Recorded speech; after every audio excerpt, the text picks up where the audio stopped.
Over 20 years ago, I coined the expression think big, and it's been a part of my life ever since. It's also come true. I became an even bigger success after I said it than I was before. And that's one reason I think it's an important way to think.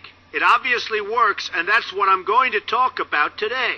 What I said exactly in my first book, The Art of the Deal, is as follows. I like thinking big. I always have. To me, it's very simple. If you're going to be thinking anyway, you might as well think big. That book was a bestseller, and it's considered a business classic at this point.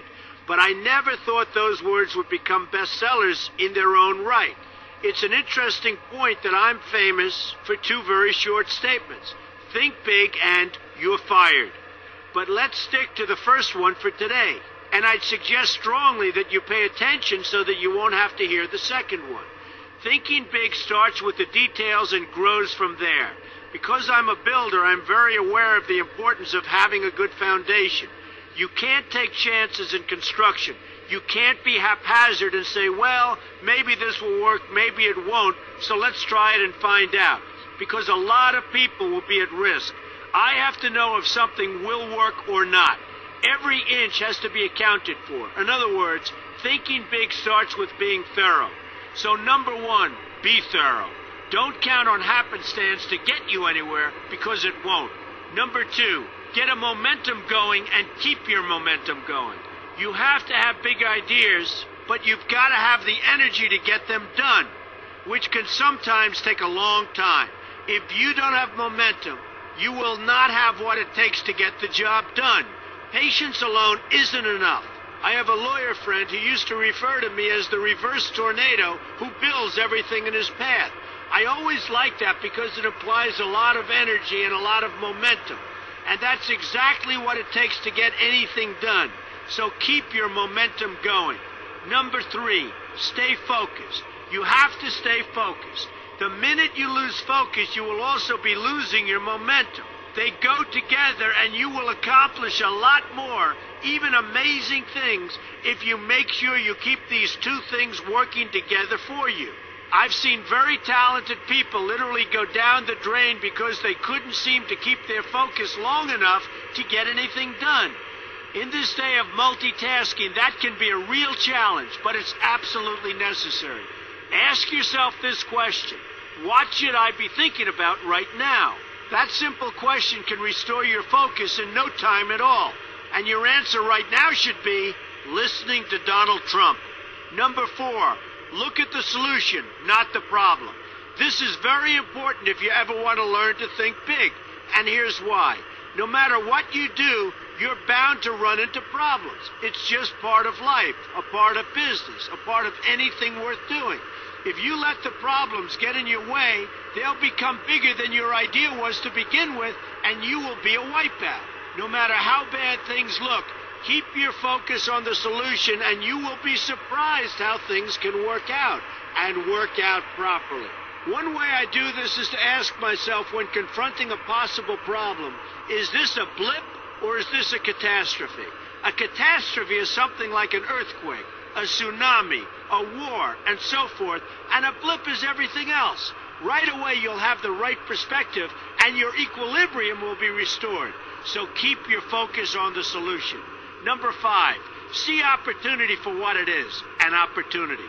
For example, why are you listening to me today? Curiosity? You like me? You don't like me? You want to learn? You have nothing else to do? You want to hear me tell you you're fired? I hope not. But whatever your reasons might be, they've brought you to a good place to get involved and to learn.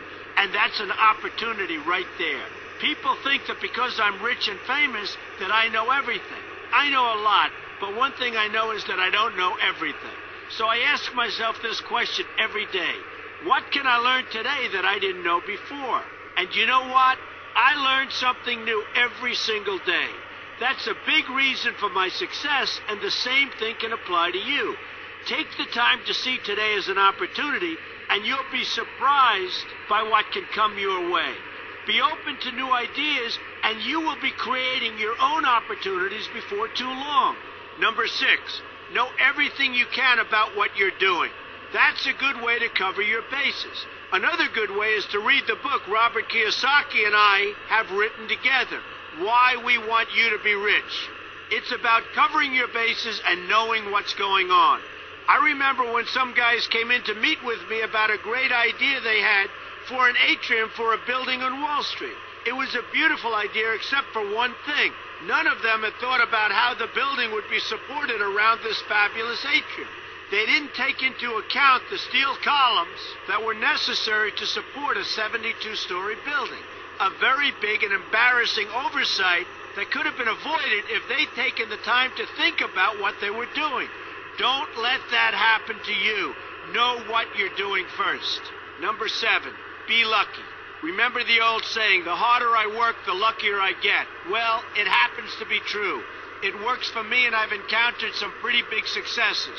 But this goes along with something that's absolutely necessary for great success. Be passionate. You have to love what you're doing if you want to be successful at it. My father told me that it's absolutely true. I might work 7 days a week, but it doesn't seem like work to me because I love what I'm doing. If you don't like what you're doing, find something else to do, or do it part-time until you can find something full-time. You will never be successful, happy, or healthy unless you're doing what you love to do. That's just the way it is. So give it some thought. In fact, give it a lot of thought. For example, if you're feeling frustrated, there are 2 ways to look at the situation.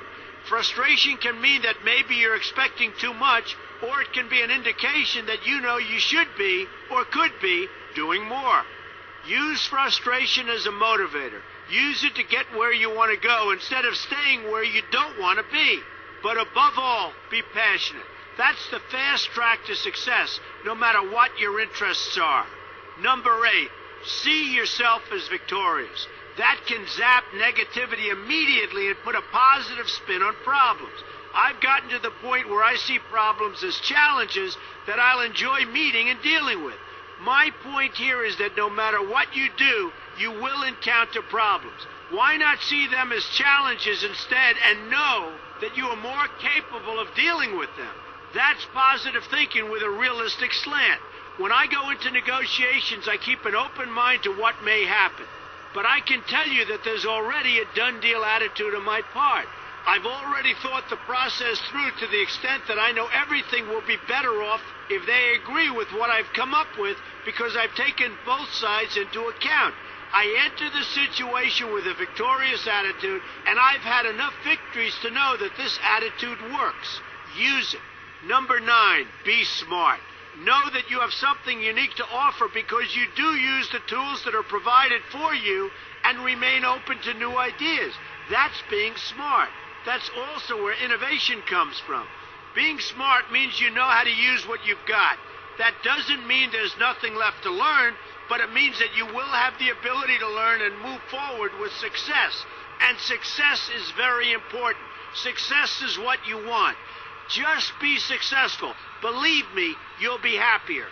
I know people who have had very few real advantages in life, and yet they've managed to become giant successes. They figured out how to use what they had, not to dwell on what they didn't have. I'm convinced that everyone has something useful to offer, and if you apply yourself diligently, you'll find that you have what it takes to succeed, and you're going to be a lot happier for it. Number 10, above all, never give up. Never, never, never give up. The only time you will be a failure is if you quit trying.